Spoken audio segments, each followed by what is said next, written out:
Hello everyone, welcome for the next lecture। और आज के लेक्चर में हम काफ़ी इम्पोर्टेंट टॉपिक डिस्कस करने वाले हैं जो कि आपके 11th से लेकर 12th तक हर जगह इसके एप्लीकेशंस होंगे। कोई भी चैप्टर इससे अछूता नहीं है। We can not cover a single chapter without touching this topic.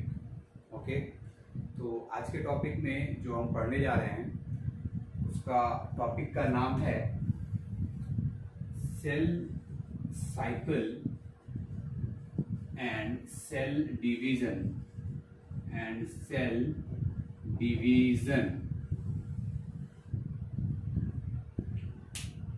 तो बिफोर स्टार्टिंग लेक्चर मैं आपको बता दूं कि ये जो चैप्टर है वो आपके नीट के लिए कितना इम्पोर्टेंट है। इस चैप्टर से आप मिनिमम 1 से 2 क्वेश्चन एक्सपेक्ट कर सकते हैं और उससे कम नहीं होगा। 1 से 2 चैप्टर मतलब ये जिस सेल बायोलॉजी से आएगा, जिसमें हम 3 चैप्टर पढ़ेंगे। Cell the unit of life पढ़ेंगे, बायोमोलिक्यूल पढ़ेंगे, cell cycle and cell division पढ़ेंगे। ये 3 चैप्टर पढ़ेंगे और इस यूनिट के अंदर एनसीईआरटी में इस यूनिट में दिया हुआ है और इस यूनिट के अंदर आप मिनिमम 3 to 5 क्वेश्चन नीट में एक्सपेक्ट कर सकते हैं। अगर आप 5 क्वेश्चन एक्सपेक्ट करते हैं मतलब 16 क्वेश्चन, और अगर ये बहुत अच्छे से अगर आप करते हैं तो आपको और 84 या 85 क्वेश्चंस करने की जरूरत है। मतलब आप 20 मार्क्स के क्वेश्चन को आप कवर कर लेते हैं। 5 क्वेश्चन बहुत इंपॉर्टेंट होता है नीट के लिए और बहुत इजी है। इसमें कुछ बेसिक कॉन्सेप्ट्स को लेकर के हम आगे बढ़ेंगे और उसी कॉन्सेप्ट के ऊपर हर बार सेम चीजें रिपीट होगी। कुछ इंपॉर्टेंट वर्ड होंगे यहाँ पे जो हर जगह अप्लाई होंगे और उसे आपको बेहतर ढंग से समझना होगा, क्योंकि ये 12th के लिए भी बहुत इंपॉर्टेंट है। आप ऐसा नहीं कह सकते कि 11th में हम पढ़ लिए और इसे हम छोड़ देंगे। 12th के लिए भी ये काफी ज्यादा इंपॉर्टेंट रखता है ना। अब जैसे मान लीजिए मैं चैप्टर के डेप्थ में जाने से पहले मैं आपको एक ब्रीफ देता हूं। इस चैप्टर का नाम है cell cycle and cell division. ये चैप्टर सबसे पहले हमारा सवाल होता है ना, मैंने आपको बोला है कि हम साइंस के स्टूडेंट हैं तो हम व्हाई एंड हाउ जरूर पढ़ेंगे और जब हम कैसे और क्यों अगर ये आंसर हम सीख लिए, ये आंसर समझ में आ गया तो समझ लेना कि वो टॉपिक आपके ग्रिप में है।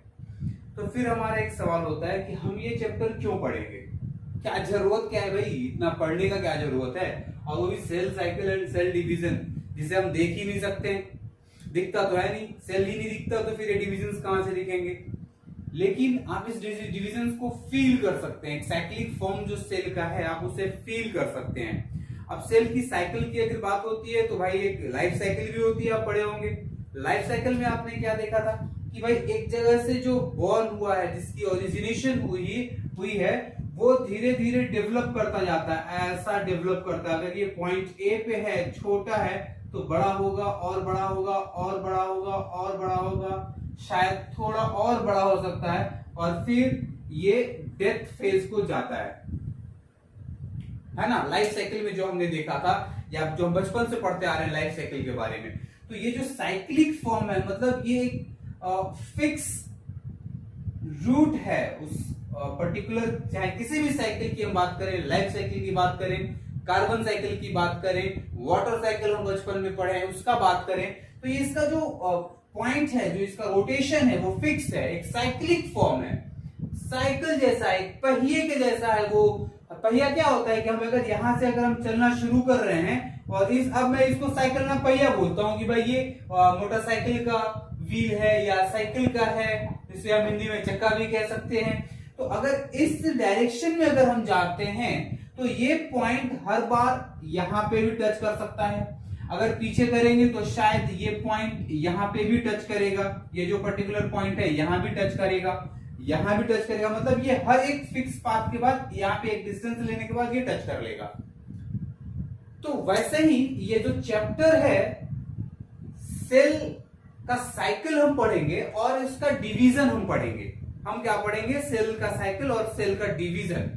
तो उसके बारे में हमें क्या क्या पढ़ना है वो हम आपको अभी डिस्कस करेंगे। सबसे पहले जो जरूरी चीजें हैं इसमें जो हम पढ़ेंगे क्या क्या है वो मैं आपको थोड़ा सा बता देता हूं। जो इस चैप्टर के अंदर जो जरूरी चीजें हैं, जो इंपॉर्टेंट कॉन्सेप्ट्स हैं, जो हम टच करेंगे इस चैप्टर के अंदर में, सबसे पहला तो हम देखेंगे इंट्रोडक्शन। और इस इंट्रोडक्शन में हम जो देखने वाले हैं कि भाई ये सेल, ये चैप्टर आपको इंट्रोड्यूस करेगा, खुद को इंट्रोड्यूस करेगा। जैसे बोलते हैं ना कि भाई आप सेल्फ इंट्रोड्यूस करो, तो हम बताते हैं भाई मेरा नाम ये है, मैं यहां से हूं, वैसा है, मेरा एजुकेशन ये है। सेम वैसे ही ये सेल आपको इंट्रोड्यूस करेगा कि इसमें हम क्या पढ़ने वाले हैं इस चैप्टर में, ठीक है। तो यहां पे जो हम पढ़ेंगे इस इंट्रोडक्शन के अंदर कि सेल साइकिल क्या है भाई, what is the need of that cycle, what is cell division, what is the need of cell division, what happens when cell division can not occur, अगर वो नहीं हो सकेगा तो क्या होगा, what are the further consequences, है ना। उसके बाद टाइप्स, हम फेजेस ऑफ सेल साइकिल देखेंगे। इसमें हम फिर देखेंगे फेजेस ऑफ सेल साइकिल। इस सेल साइकिल में कितने फेजेस हैं। फर्दर हम देखेंगे भाई जब सेल डिवीजन की बात करेंगे तो ये जो सेल डिवीजन है इनके कितने टाइप्स हैं, इनका टाइप्स कितना है और इनमें क्या क्या फेजेस हैं। The phases also, we also cover the all possible phases which comes under this cell division. उसके बाद फिर हम देखेंगे जो इनके टाइप्स होंगे, डिफरेंस बिटवीन, किसके बीच में, जो इनका टाइप्स होगा, डिफरेंस बिटवीन द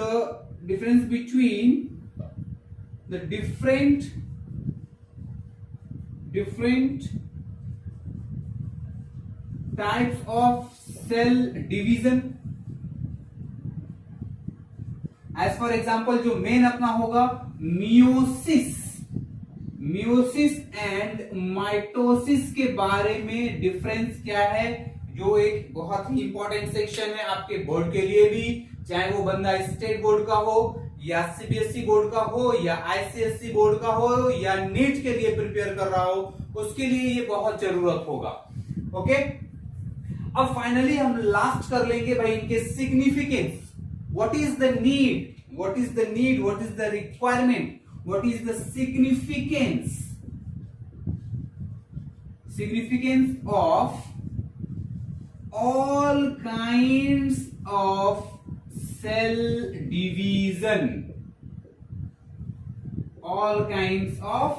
division, सारे तरह के जो भी डिविजन हम पढ़ेंगे उनका यूज क्या है। तो अब यहां तक जानने के बाद आपके पास दिमाग में बहुत सारे सवाल आएंगे कि भाई अब इस चैप्टर में क्या होने वाला है। ये बहुत ही मतलब ये एक तरह का थ्रिल मूवी समझ लीजिए, हर एंगल में सस्पेंस है इसके। ये चैप्टर नहीं है, एक मूवी है, हर एंगल में सस्पेंस है, हर एंगल में ट्विस्ट है। अब आगे क्या होने वाला है। So starting from the introduction part, ये चैप्टर आपको खुद को कैसे इंट्रोड्यूस करता है ये जरा समझिएगा। पहला यहाँ पे सेल जो साइकिल है, मैं before starting the chapter I wish to provide you the meanings from these 4 words only. Cell cycle के बारे में हमने बताया कि एक साइक्लिक चेंजेस होगी वहां पे, और सेल डिवीजन, सेल हम जानते हैं, सेल का मतलब क्या है भाई, it is the basic unit of life. Cell is the basic unit of life। आप मेरे प्रीवियस लेक्चर्स में चैनल में चेक कर सकते हैं, जब मैंने आपको सेल का एक इंट्रोडक्शन दिया था, different kinds of organelles, different kinds of cells के बारे में मैंने आपको बताया था, क्या क्या एक दूसरे सेल के बीच में क्या डिफरेंसेस है, ये मैंने वहां पे आपको बताया था। तो वहां पे देखने के बाद आपको समझ में आ जाएगा कि ये जो सेल है ये बेसिक यूनिट ऑफ लाइफ है, सबसे छोटा स्मॉलेस्ट यूनिट है। और डिवीजन का सिंपल मतलब होता है बंटवारा। डिवीजन का सिंपल मतलब होता है बंटवारा, टूट जाना, बंटवारा हो जाना है। घर में भी 2 भाई हैं तो वहां पे वो बंटवारा करते हैं तो सेल वो जो घर होता है वो 2 टुकड़े में टूट जाता है। 3 भाई है तो 3 टुकड़े में टूट जाता है। 4 भाई हैं तो 4 टुकड़े में टूट जाता है। या फिर बहुत एक लेजेंड रिसेंट हर जगह चल रहा है, ये आजकल फैशन हो गया है, एक गर्लफ्रेंड और बॉयफ्रेंड अगर ब्रेकेज हो जाता है, आप मूवी में देखते होंगे शाहरुख खान की गर्लफ्रेंड थी और उसमें ब्रेकेज हो गया तो वो टूट गए, दोनों अलग हो गए। अभी तक दोनों आइसक्रीम भी साथ में खा रहे थे, वॉकिंग भी साथ में कर रहे थे, लेकिन जब डिवीजन हो गया उनका बंटवारा हो गया एक दूसरे के साथ, तब वो दोनों अलग हो गए। मतलब सेल डिवीजन का मतलब क्या हुआ? यहाँ पे तो शाहरुख खान तो आएगा नहीं सेल को डिवाइड करने, यहाँ तो सेल डिवाइड कर रहा है, शाहरुख खान डिवीजन नहीं है। मतलब यहाँ पे क्या, सेल टूटेगा। सेल टूटेगा मतलब ये अगर एक सेल है तो ये आगे जाकर के ये टूट करके 2 सेल बना लेगा। ये देखिए सस्पेंस आ गया, टूटने के बाद 2 बनाया ना। सोसाइटी की नियम हम फॉलो कर रहे हैं, शाहरुख खान के मूवी का नियम फॉलो कर रहे हैं, लेकिन यहाँ पे टूट करके 2 सेल बना है और ये दोनों सेल एक दूसरे का जैसा है, एक दूसरे का जैसा है, कोई डिफरेंसेस नहीं है इनमें, कोई चेंजेस नहीं है। जो इनके पास है वही इन दोनों के पास भी है। तो इन दैट सिचुएशन जो प्रीवियस सेल है उसे हम बोलते हैं पेरेंट सेल, इसे हम कहते हैं पेरेंट सेल। और ये जो दोनों नया फॉर्म हुआ है इसे हम कहते हैं daughter cell. This is what called as daughter cell. अब इनके पास न्यूक्लियस होगा, भाई होगा, क्यों नहीं होगा? इनके पास न्यूक्लियस है तो इन दोनों के पास भी न्यूक्लियस होगा। इनके पास साइटोप्लाज्म होगा क्या? जरूर होगा पेरेंट के पास। जब पेरेंट के पास साइटोप्लाज्म है तो इनके पास भी साइटोप्लाज्म होगा। इनके पास सेल ऑर्गेनेल्स हैं क्या? हाँ भाई सेल ऑर्गेनेल्स हैं इनके पास। मैं शॉर्ट में लिख देता हूं कि भाई इनके पास सेल ऑर्गेनेल्स हैं तो इनके पास भी सेल ऑर्गेनेल्स होंगे, इनके पास भी सेल ऑर्गेनेल्स होंगे। दोनों में कोई चेंज नहीं होगा। मतलब क्या हुआ कि भाई अब इस सेल डिवीजन के अंदर 2 अलग तरह की डिवीजन हो रही है। तो न्यूक्लियस ये बट रहा है और साइटोप्लाज्म बट रहा है। तो mathematically we can express the cell division as cell division is equal to क्या होगा भाई? सेल डिवीजन तो हमने क्या देखा कि ये न्यूक्लियस टूटा है और साइटोप्लाज्म टूटा है, दोनों का बंटवारा हुआ है। तो उसके लिए हम पहले तो मैं इसको ब्रीफ करके लिखता हूं।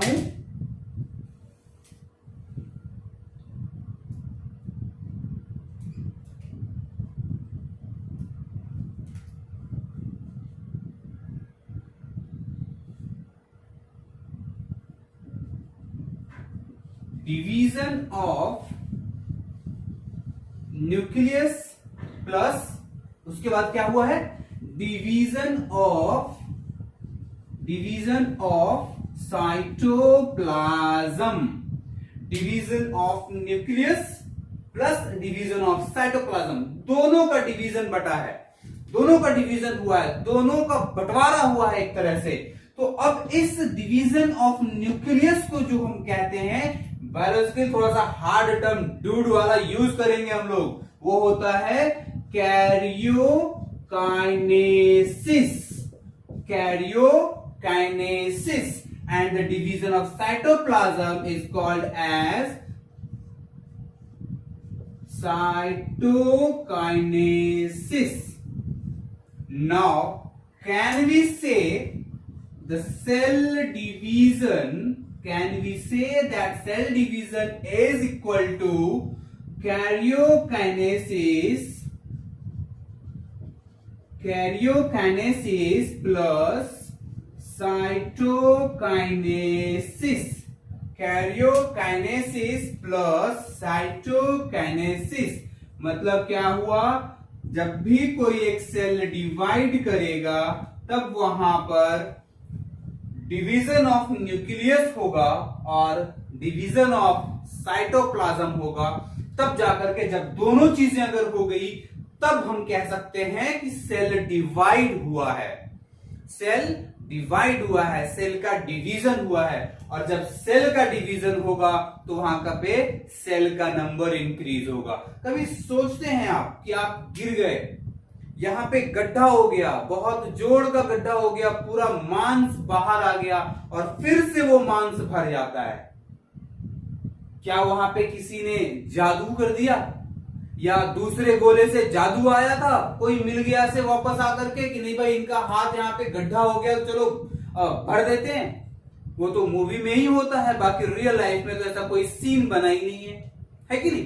तो यहाँ पे कैसे भर गया हमारा गड्ढा, उस गड्ढे के भरने के लिए जो रेस्पॉन्सिबल रीजन है is what called as cell division. क्योंकि जब सेल डिवीजन होगा तो सेल का नंबर इंक्रीज करेगा, और सेल का जब नंबर इंक्रीज करेगा तो वहां पे ये गड्ढे भरे जाएंगे, वहां पे गड्ढे भरे जाएंगे, उनकी पैचिंग हो जाएगी। मतलब अगर कुछ डैमेज हुआ है, अगर सेल डैमेज हुआ है, या फिर कुछ फिजिकल डैमेज हुआ है, या कोई सेल डेड कर गया, कुछ भी हो गया, in all the possible cases the cell division favours. Cell division वहां पे हेल्प करता है। मतलब इसकी जरूरत कहां है भाई, एक तो सेल का नंबर इंक्रीज करने में है। सेल का नंबर इंक्रीज क्यों करना है, क्योंकि आए दिन आप अगर ऐसे भी मारे तो शायद यहाँ पे कुछ सेल डेड हो गया होगा, मेरे को नहीं पता, नहीं दिख नहीं रहा है कि मैंने मारा तो सेल डैमेज हुआ क्या, लेकिन मे अ चांस, क्योंकि सेल बहुत स्मॉल होते हैं, बहुत सॉफ्ट होते हैं, बहुत सोफिस्टिकेटेड होते हैं। आप इन पे जब हिट करोगे तो वो मैकेनिकल इंजरी होगी इंटरनल, और जो सेल अंदर डेड हुए जो आपको दिखा नहीं है वो सेल रिप्लेस हो जाएंगे दूसरे नए सेल से, और वही नया सेल ये डॉटर सेल है।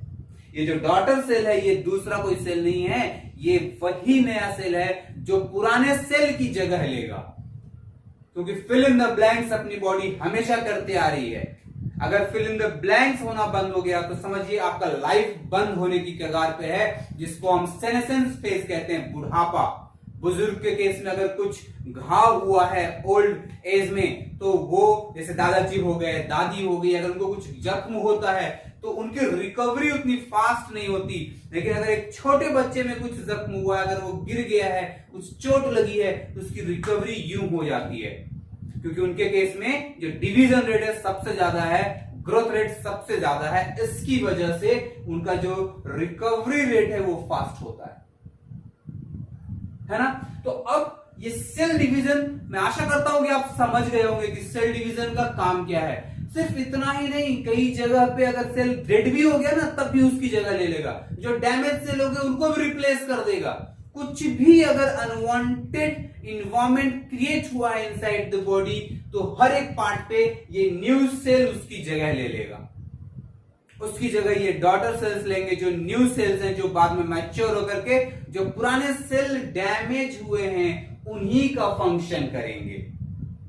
तो सेल, एक सेल सेम नेचर वाले सेल से ही रिप्लेस होगा। एपिथेलियल सेल से ही रिप्लेस होगा, कार्डियक सेल से ही रिप्लेस होगा, जो मसल सेल है वो मसल सेल से ही रिप्लेस होगा। मसल सेल की जगह कभी एपिथेलियल सेल नहीं ले पाएगा, एपिथेलियल सेल की जगह कभी मसल सेल नहीं ले पाएगा। और हर एक सेल में डिवीजन होता है, हर एक सेल में ग्रोथ होता है। Now we define the cell cycle. Cell cycle क्या है? जहां तक अभी तक हमने डिस्कस किया कि यहाँ पे न्यूक्लियस डिवाइड करेगा, साइटोप्लाज्म डिवाइड करेंगे, सेल के कंस्टिट्यूएंट्स डिवाइड करेंगे, हर एक लेवल पे उनका डिवीजन होगा, उनका बंटवारा होगा। तो सेल डिवीजन जब हम समझ गए तो कहीं ना कहीं हमारी एक जिज्ञासा ये भी है कि हम सेल साइकिल को भी समझ लें कि सेल साइकिल क्या होता है। साइक्लिक फॉर्म में होगा ये हम जान चुके हैं कि ये साइक्लिक फॉर्म में होगा। बाकी ये जो सेल साइकिल है we can define it as, ये क्या है, एक सीक्वेंशियल प्रोसेस है। जो ये सेल साइकिल है ये एक सीक्वेंशियल प्रोसेस है। तो ये सेल साइकिल क्या है भाई? It is a sequential, it is a sequential process, it is a sequential process जिसमें क्या हो रहा है भाई, जितनी भी चीजें हैं न्यूक्लियस के अंदर वो डबल होगा, उनका ग्रोथ होगा। जो साइटोप्लाज्म के अंदर है वो डबल होगा। मतलब it is a sequential process in which It is a sequential process in which a cell double up its genome के बारे में मैं पहले बता चुका हूं. The complete length of the gene of an organism is called as genome. Develop its genome. Cell constituents like cell organelles, cell constituent को भी डेवलप करेगा. मतलब इस साइटोप्लाज्म के अंदर जो है वो सबका डबलिंग होगा. जीनोम को डबल करेगा मतलब डीएनए को डबल करेगा. और जो कैसे आगे देखते हैं. Cell constituents like cell organelles, the RNA भी प्रेजेंट होता है. आरएनए की भी डबलिंग होगी जो न्यूक्लियोलस में प्रेजेंट है. न्यूक्लियोलस बड़ा होगा क्योंकि भाई ये तो नहीं मानेगा अगर इसको कुछ कम मिलेगा तो ये थोड़ी बर्दाश्त करेगा. एक भाई को 5 लाख कम दे दो, दूसरे भाई को 5 लाख ज्यादा दे दो तो वो तो एक दूसरे को मारने पे उतारू हो जाते हैं. तो ये सेल एक दूसरे को मारता नहीं है. ये सेल इतना रूठ जाता है कि ये लाइफ को सपोर्ट नहीं कर पाता है. ये डेड हो जाएगा. ये सरवाइव नहीं कर पाएगा अगर इसके पास एक सेल ऑर्गेनेल भी कम रहेगा. ये कम नखरेबाज नहीं है. जो प्रकृति ने, जो नेचर ने हमें सेल दिया है ना, वो बहुत ज्यादा नखरेबाज है. इसको हर एक चीज चाहिए जो पेरेंट के पास था और अगर नहीं मिला तो ये डेड हो जाता है, ये म्यूटेट हो जाता है, कुछ उल्टा फंक्शन करने लगता है. तो उस केस में क्या जरूरी है भाई कि झगड़ा ना हो, आपको सारी चीजें मिलेंगी जो आपके पेरेंट्स के पास है. तो इनके पास क्या डबल करना पड़ेगा? जीनोम डबल करना पड़ेगा. सेल के कंस्टिट्यूएंट्स को डबल करना पड़ेगा. जो आरएनए मटेरियल है वो डेवलप करना पड़ेगा. उसके बाद भी इंटरनली जो माइक्रो बॉडीज हैं, जो माइक्रोट्यूब्यूल्स हैं, everything must be replicated. There must be increased in that case. And after that increase in all the constituents of the cell, when all the constituents of the cell gets developed further, it must be followed by the division. वो division में जाकर के रुकने को होना, division हो जाने को होना कंप्लीटली. ये सब डबल होने के बाद वहां पे सेल डिवीजन होना चाहिए. तो हमने क्या लिखा है? It is a sequential process in which a cell develop its genome, cell constituents like cell organelle, RNA etcetera, and completes the cell division. सब कुछ हो गया और ये अगर डिवीजन ही नहीं हुआ तब जाकर के कोई मतलब नहीं है, फिर वो वेस्टेज हो जाएगा. हमने बहुत पैसे इन्वेस्ट किए घर बनाने के लिए और मेरा घर ही नहीं बना तो वेस्ट हो गया. वैसे ही ये बहुत मेहनत किया है ये पेरेंट बहुत मेहनत किया है कि यहाँ पे हम डिवाइड कर लें और 2 यंग वंस को प्रोड्यूस कर दें, तब जाकर के आगे का जो और सपोर्टिव फैक्टर्स होंगे या मैं नहीं प्रोवाइड कर पाऊंगा तो ये दोनों प्रोवाइड करेंगे. राम और लखन प्रोवाइड करेंगे. याद रखना, ये राम और लखन प्रोवाइड करेंगे. 2 सेल्स बने हैं, ये दोनों आगे इनकी जगह ले लेंगे क्योंकि अब ये सरवाइव नहीं कर सकता. तो कहीं ना कहीं हम ये भी सोच सकते हैं क्या कि ये जो डिवीजन है ये रिप्रोडक्शन में भी सपोर्ट करेगा कि नहीं करेगा? ये रिप्रोडक्शन में भी सपोर्ट करेगा. तो अब इसका डेफिनेशन ये कंप्लीट हो गया. It is a sequential process in which a cell develop its genome. वहां पे हम रुक सकते हैं. डीएनए को डबल कर लेगा, उसके न्यूक्लियस के अंदर जो भी उसका जीनोम होगा उसको डेवलप कर लेगा. जो क्रोमेटिन फाइबर, आप मेरे प्रीवियस लेक्चर को देख सकते हैं, क्रोमेटिन फाइबर को डेवलप कर लेगा. सेल के कंस्टिट्यूएंट्स को डेवलप कर लेगा. आरएनएस को डेवलप कर लेगा. मैंने आरएनए को अलग से लिखा है क्योंकि ये न्यूक्लियोलस में प्रेजेंट है. हमने जीनोम की जब बात की है, आरएनए की बात नहीं करेंगे तो ये भी बुरा मानेगा कि भाई मेरे बारे में भी कुछ चर्चा कर लो. है ना। तो आरएनए को डेवलप कर लेगा, इनको इंक्रीज कर लेगा और finally completes the cell division और ये डिवाइड हो गया।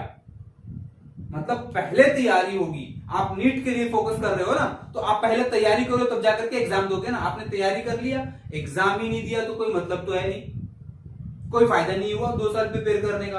और आप 2 साल प्रिपेयर ही नहीं किए, डायरेक्ट एग्जाम दे दिए, तब भी कोई फायदा नहीं है।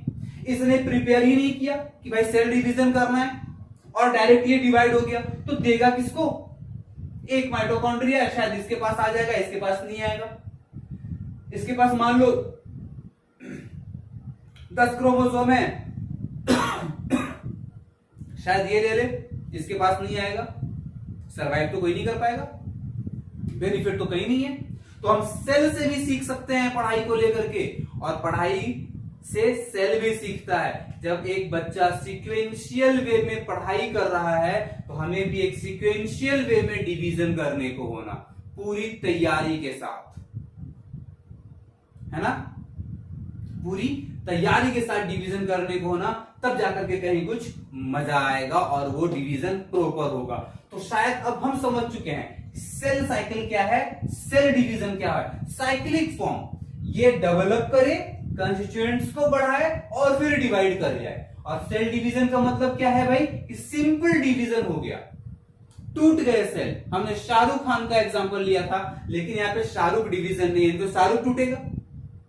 मैं कुणाल सर अगर लिखा है कुणाल डिवीजन तो कुणाल सर टूटेंगे, है ना। तो सेल डिवीजन समझ में आ गया। अब इसी लेक्चर में आगे हम देखेंगे जो फेजेस होंगे सेल साइकिल के, उसके बारे में हम देखेंगे। तो हम स्टार्ट करते हैं सेल साइकिल के फेजेस के बारे में। तो अभी हम पढ़ेंगे यहाँ पे, ये हम पढ़ेंगे phases of cell cycle. Cell cycle के फेजेस के बारे में हम जानने की कोशिश करेंगे। तो बता दूं आपको, ये जो सेल साइकिल के जो फेजेस होंगे, the phases of cell cycle, ये 2 टाइप्स के होंगे। ये जो होंगे ये 2 टाइप्स के होंगे मेन फेजेस। जो पहला फेज होगा उसे हम कहेंगे इंटरफेज, और जो दूसरा फेज होगा उसे हम कहेंगे M phase. There are 2 phases in cell cycle. The one is what called as interphase and the second one is called as M phase. Interphase में, that interphase is also called as preparatory phase. It is also called as preparatory phase. इसे preparatory phase भी कहते हैं। As the term indicates, preparation की कुछ बात होगी यहाँ पे। And M here stands for mitosis. M here stands for mitosis phase, मतलब mitotic phase भी इसे हम कह सकते हैं। डिवीजन जो होगा वो मेन यहाँ पे होगा, और बाकी जो यहाँ जो चीजें चलेंगी वो डिवीजन होगा। जरा सा थोड़ा सा फ्लैशबैक में अपन पीछे चलते हैं, जो अभी हम लोग इसी लेक्चर में डिस्कस किए हैं कि ये एक सेल था, ये डिवाइड हुआ तो ये 2 सेल बनाया, जिसके पास न्यूक्लियस भी है, क्योंकि पेरेंट के पास न्यूक्लियस है तो डॉटर सेल के पास भी होगा, साइटोप्लाज्म भी है, इन दोनों के पास सेल ऑर्गेनल्स भी हैं, क्योंकि इनके पेरेंट सेल के पास सेल ऑर्गेनल है। तो जब ये डिवाइड होना है तो क्या ये डायरेक्ट ऐसा स्प्लिट अप हो गया होगा? नहीं, ये ऐसा स्प्लिट अप नहीं हुआ। थोड़ा सा डेप्थ में बढ़ते हैं, थोड़ा सा फिगर को करेक्ट कर देता हूं मैं फिगर को करेक्ट कर देता हूं। यहाँ पे एग्जैक्टली हुआ क्या था, ये आगे बढ़ा तब जाकर के थोड़ा इलाज होने के बाद इसके पास 2 न्यूक्लियस हो गए। न्यूक्लियस पहले 2 हो गए, और फिर जब ये आगे आया तब इसके पास ये पूरा बंटवारा लेकर के अलग हो गया, अलग अलग न्यूक्लियस दोनों के पास। ये एग्जैक्ट चीज हुई यहां पे। तो जो सबसे पहले हुआ इसे हम कहेंगे कैरियोकाइनेसिस, इसे हम कहेंगे कैरियोकाइनेसिस। और जो यहां इस स्टेप में हुआ है इसे हम कहेंगे cytokinesis. Now can we say cell division is equal to karyokinesis plus cytokinesis. पहले न्यूक्लियस डिवाइड हुआ and the division of nucleus is further followed by the division of cytoplasm, division of cytoplasm. यहां पे देखिए cytoplasm divide हो गया है, यहां पे साइटोप्लाज्मिक डिवीजन हुआ है और यहां पे ये न्यूक्लियर डिवाइड हुआ था। इस सेल के पास एक ही न्यूक्लियस था, अब इसके पास दो न्यूक्लियस है। तो अब इंटरफेस की बात करते हैं, थोड़ा इस फिगर से सीखेंगे इंटरफेस को। इंटरफेस को हमने क्या कहा कि this interface is also called as preparatory phase, मतलब something going to be some kind of preparation is going to be occur in that phase। वो प्रिपरेशंस कैसे हैं भाई अपने हम जान रहे हैं ना कि सेल को हमने सेल साइकिल में डिफाइन किया था कि सब एक साइक्लिक चेंज है। वो सेल साइकिल क्या है? एक साइक्लिक फॉर्म है। चीजें बनेंगी फिर बटेंगी, फिर बनेंगी फिर बटेंगी। तो वो बनेगी क्या? तो सेल ऑर्गेनेल्स जो हैं, जो जीनोम है, जो आरएनए है, जो डीएनए है, जो साइटोप्लाज्म है, वो सब अलग होगा और वो डेवलप होके अलग होगा क्योंकि वो दो सेल के अंदर जा रहा है। तो जो इंटरफेस की जो हम बात करेंगे तो यहां पे एग्जैक्टली क्या होना है? Doubling of DNA, doubling of DNA मतलब न्यूक्लियस से हम शुरुआत करते हैं पहले, और यहां पे इस इंटरफेस में याद रखिएगा वो सारी चीजें प्रिपेयर होगी जो कैरियोकाइनेसिस के लिए रिस्पॉन्सिबल होगा और साइटोकाइनेसिस के लिए रिस्पॉन्सिबल होगा, क्योंकि बाद में सिर्फ बंटवारा होगा। पिताजी क्या करते? पैसे बनाते हैं बनाते हैं बनाते हैं और बाद में बच्चे उसे बांट लेते हैं। तो एक तरह से कहें तो जो इंटरफेस है ना, ये बाप का रोल अदा कर रहा है इस मूवी के अंदर। इस मूवी के अंदर he is acting like a father, he is preparing everything for the sake of that division, for the completion of that division which is very required for that division। उस division के लिए जरूरत है कि ये यहाँ पे ये बनेगा। तो सेल में क्या क्या है? सेल के अंदर न्यूक्लियस है, न्यूक्लियस के अंदर न्यूक्लियोलस है, वहां पे डीएनए है, वहां पे आरएनए है। न्यूक्लियस से बाहर जब हम जाएंगे तो सेल ऑर्गेनल्स हैं साइटोप्लाज्म में। सेल ऑर्गेनल्स की जब हम बात करते हैं तो माइटोकॉन्ड्रिया है, प्लास्टिड है, राइबोसोम्स है, एंडोप्लाज्मिक रेटिकुलम है, गोल्गी बॉडीज है, फूड वैक्यूल्स है, ब्ला ब्ला ब्ला, और बहुत सारे सेंट्रियोल्स हैं। ये सब जब डबल हो जाएगा तब जाकर के यहां पे इस फेज में बंटवारा हो जाएगा। तो जो कैरियोकाइनेसिस के लिए रिक्वायर्ड होगा और साइटोकाइनेसिस के लिए रिक्वायर्ड होगा वो सारी चीजें बनेंगी इंटरफेज में। तो हम कह सकते हैं it prepares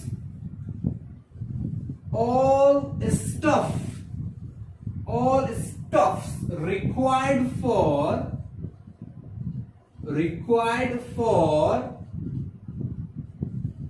the karyokinesis and cytokinesis। देखिएगा एक लाइन में पूरी मीनिंग लिख दी मैंने इसमें। ये स्टफ थोड़ा सा प्यारा शब्द है, फूडी है ये।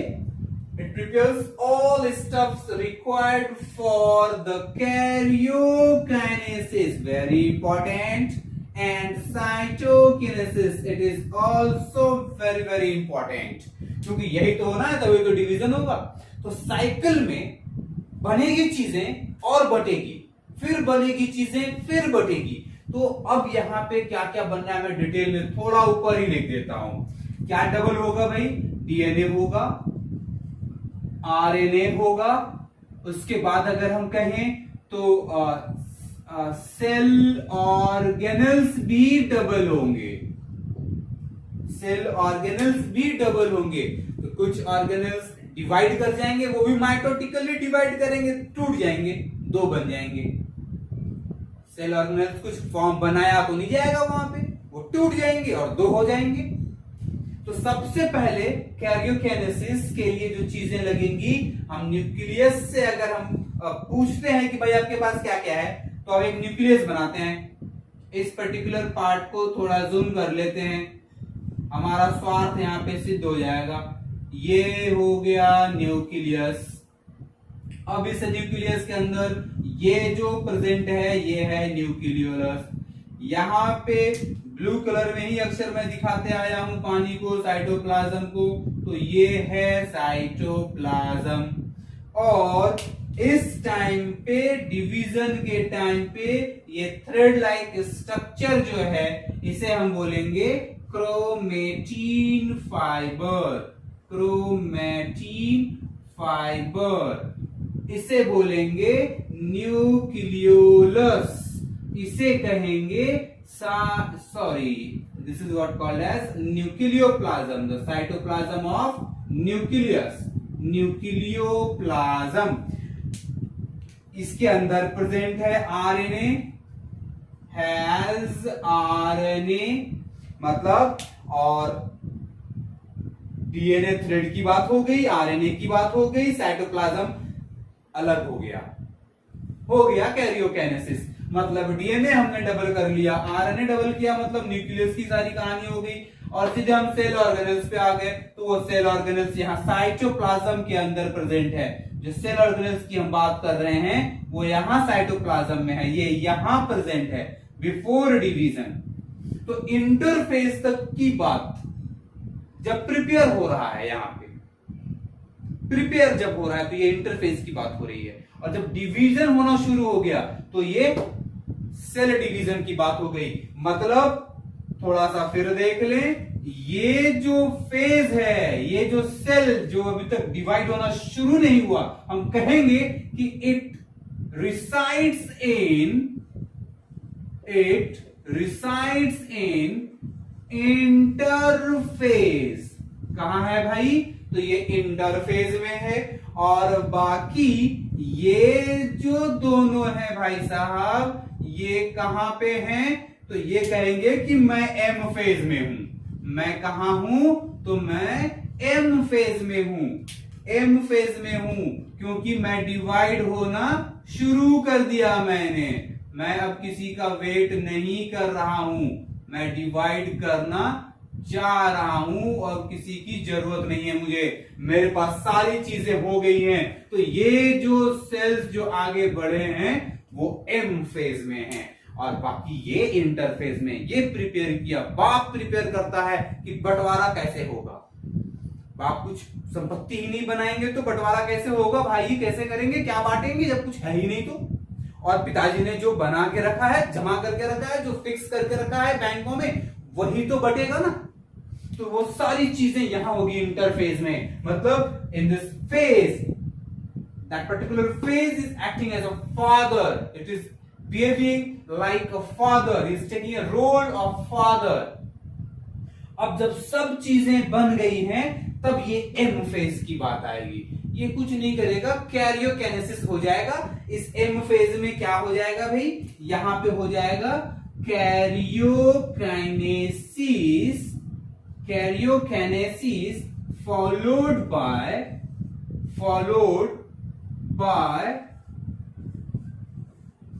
cytokinesis.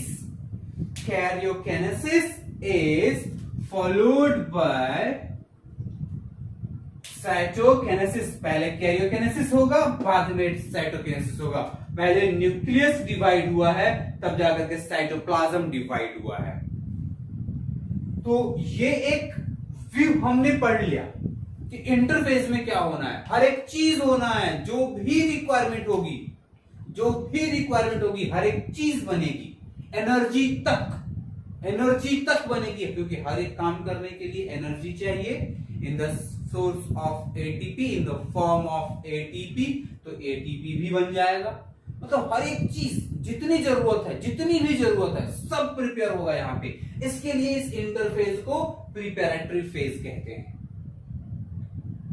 अब आगे हम डिफरेंट फेजेस ऑफ इंटरफेस पढ़ेंगे। इंटरफेज में कितने फेजेस हैं? तो इंटरफेज में और 3 फेजेस आते हैं, G1 phase, S phase, G2 phase. G1, S, G2, तब जाकर के M फेज की बारी आएगी। This interface further having 3 sub phases in it. The one is called as G1 phase,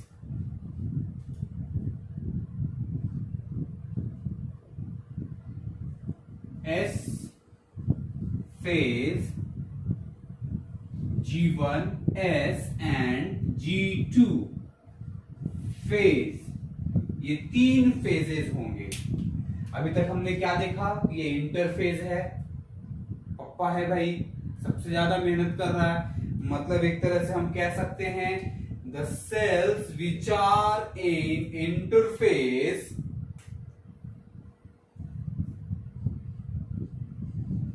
cells in interphase has maximum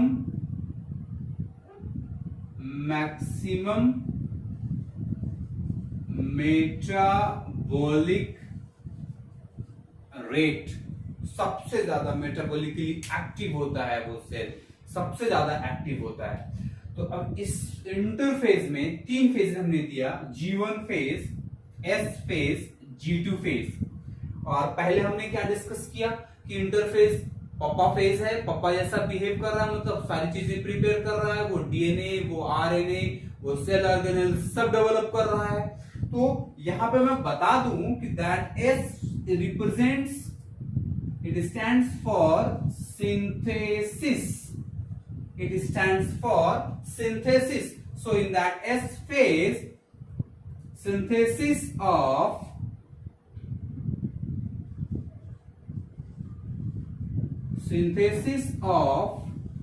DNA occurs, and that synthesis of DNA is what called as, this is what called as replication. This is what called as replication. इसे हम क्या कहते हैं? Replication, formation of DNA from template DNA या parental DNA is called as replication। आप मेरे previous lecture को वहां पे चेक कर सकते हैं, जिसमें मैंने एक इंट्रोडक्शन ऑफ सेल में ये सारी चीजें बता रखा है बेसिक कॉन्सेप्ट्स में। सिंथेसिस ऑफ डीएनए यहां होगा doubling of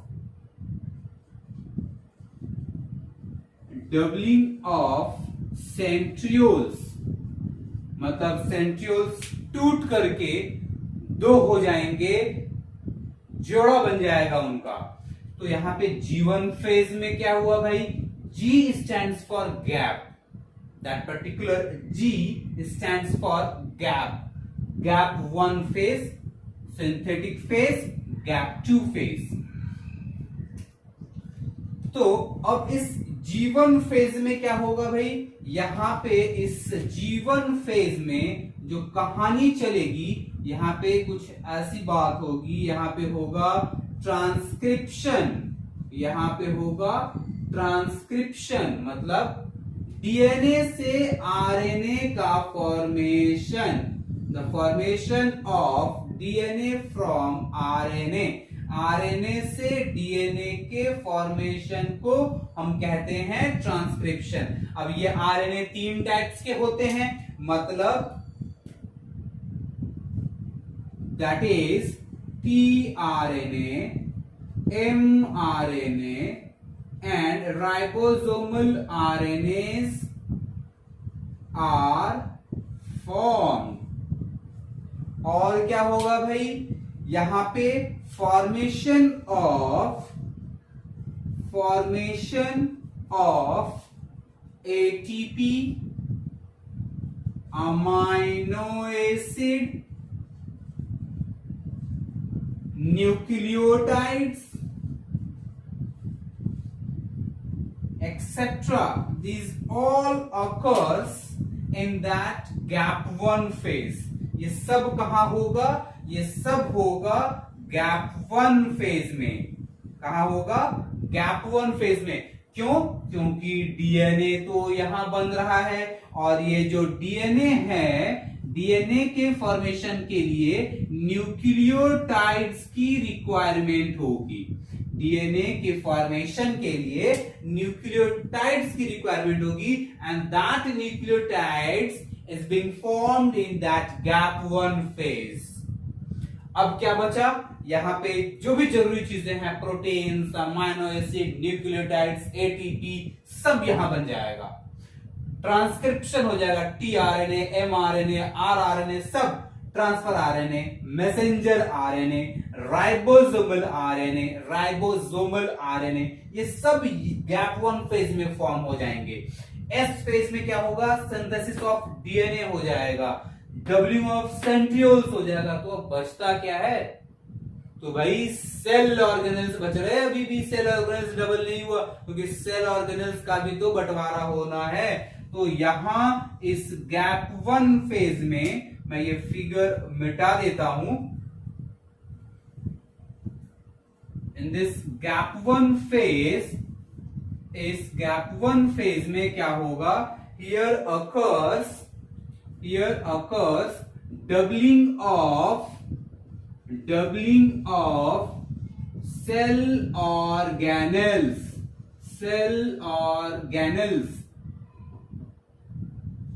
like mitochondria, like plastid, like Golgi bodies, like endoplasmic reticulum, etc. अब सेल को जो चाहिए वो सब मिल चुका है, जिसका बंटवारा होना है। अब सब मिल चुका है, अब कुछ बचा नहीं है। अब एम फेज में सीधे ये डिवाइड कर जाएगा। तो हमने क्या देखा भाई कि जो सेल साइकिल है एक सीक्वेंशियल साइकिल है, जहां पे एक सीक्वेंशियल वे में चीजों की बनावट होती है, चीजें फॉर्म की जाती हैं, सेल के कंस्टिट्यूएंट्स फॉर्म कर जाते हैं और बाद में उनको डिवाइड कर लिया जाता है। उसे हम सेल साइकिल कहेंगे। अब इस सेल साइकिल में 2 फेजेस हम देखे, एक इंटरफेज हमने देखा और एक एम फेज हमने देखा। इंटरफेज में हमने देखा 3 सब फेजेस हैं, G1 phase, S phase, G2 phase. और इस G1 फेज में ट्रांसक्रिप्शन हो गया, formation of ATP, amino acids, all kind of nucleotides like ATP, GTP, CTP, TTP, UTP, everything सब यहां फॉर्म हो गया। यहां पे डीएनए रेप्लिकेट कर गया और यहां पे गैप 2 फेज में डबलिंग ऑफ सेल ऑर्गेनेल्स हो गए। चलिए, तो आई होप कि ये आपको पूरा समझ में आ गया होगा एक फ्लो चार्ट के थ्रू। अब यहां पे मैंने लगे तो नंबरिंग लिख देता हूं, first, second, third. Interface G1S, G2, M phase, ये सारे इंटरफेस के फेजेस हो गए। हमने डिस्कस कर लिया सारी चीजों को। और अगर आपको ये पूरा लेक्चर समझ में आया हो तो please make it viral, subscribe the channel and like the channel. Always hit और press the bell icon so that आपको हमेशा ये नोटिफिकेशंस आ जाएं। जब भी मैं वीडियो अपलोड करूं वो आपको उसके नोटिफिकेशंस मिल जाएं, है ना। Thank you very much.